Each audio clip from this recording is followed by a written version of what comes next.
राज्य रस्ता क्रमांक 48 रस्त्याचं काम फुलंब्री ते नाचनवेल दरम्यान सुरू असून रस्त्यावर धुळीचं साम्राज्य निर्माण झालंय। धुळीत रस्ता हरवलाय, त्यामुळे दुचाकी वाहनधारक त्रस्त झालेत। धुळीमुळे रस्ता दिसेनासा झालाय, त्यामुळे छोटे मोठे अपघात होत असून वाहनधारक संताप व्यक्त करताय।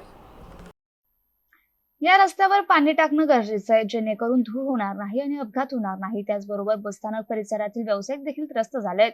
धुळीमुळे व्यावसायिकांच्या व्यवसायावर परिणाम होत असून हॉटेल व्यावसायिक देखील त्रस्त आहेत। थातूर स्वरूपाचं पाणी मारल्याचं दाखवतात, तेही नित्यनियमाने मारत नाही। त्यामुळे या रस्त्यांवर चांगल्या स्वरूपाचं पाणी मारावं अशी मागणी वाहनधारक आणि व्यावसायिक करतायत। रस्त्यात एका शेतकऱ्याची पाईपलाईन गेल्या काही दिवसांपासून फुटली आहे, त्यामुळे वारंवार वाहन फसतायत। रात्री अद्रक घेऊन जाणारा शेतकऱ्याचा टेम्पो या ठिकाणी चिखलात अडकला होता। रात्री 12 वाजता काही सेवकांनी या ठिकाणी सहकार्य करून हा टेम्पो काढला। त्यानंतर सकाळी 6 वाजता पुन्हा याच ठिकाणी मालवाहतूक ट्रक अडकला होता, त्यामुळे सकाळी बस देखील या ठिकाणी थांबा घ्यावा लागला। त्यामुळे प्रवाशांना 3 तास ताटकळत बसावं लागलं।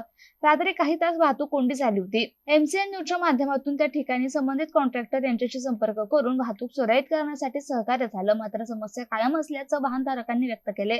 रस्त्यात काम चालू असलेल्या धोक्याच्या ठिकाणी रेडियम, काम चालू असल्याचे फलक आणि लाल रिबीन या ठिकाणी लावलेलं नाही, त्यामुळे वाहनधारकांना रात्रीच्या वेळी अंदाज लागत नसल्याने अपघात होत आहेत। त्यामुळे ठिकठिकाणी रेडियम किंवा सावध फलक लावणे गरजेचे आहे, असं मत वाहनधारकांनी व्यक्त केलं। Devidas Torat, MCN news, Nachanvel, Kannada.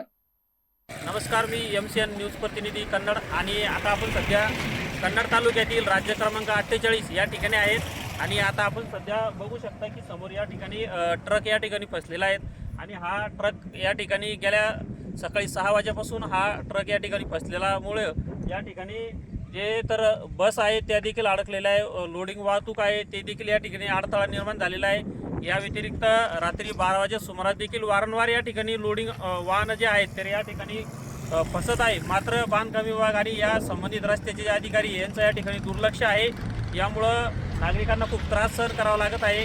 आपल्यासोबत या ठिकाणी वाहनधारक आहे आणि त्यांना आपण विचारून नेमकं काय सर, आम्ही सीमेगेवराई मुक्कामी होतो रात्री, तर संध्याकाळी मुक्कामी येताना पण आमच्या बसला इथं अडथळा निर्माण झाला होता आणि त्याच्यानंतर आम्ही आता इथं सकाळी जवळपास 6 वाजून 40 मिनिटापासून इथं उभं आहे। कोणी आलं नाही का तुम्हाला मदत करायला? कोणीच आलेलं नाही आहे। त्यामुळं माझी अशी विनंती की बाबा इथं हे काम जरा लवकर जर झालं तर बरं होईल आणि वाहनधारकांची जी होणारी गैरसोय ती मिटून जाईल। तर हे काम लवकरात लवकर करावं एवढीच विनंती।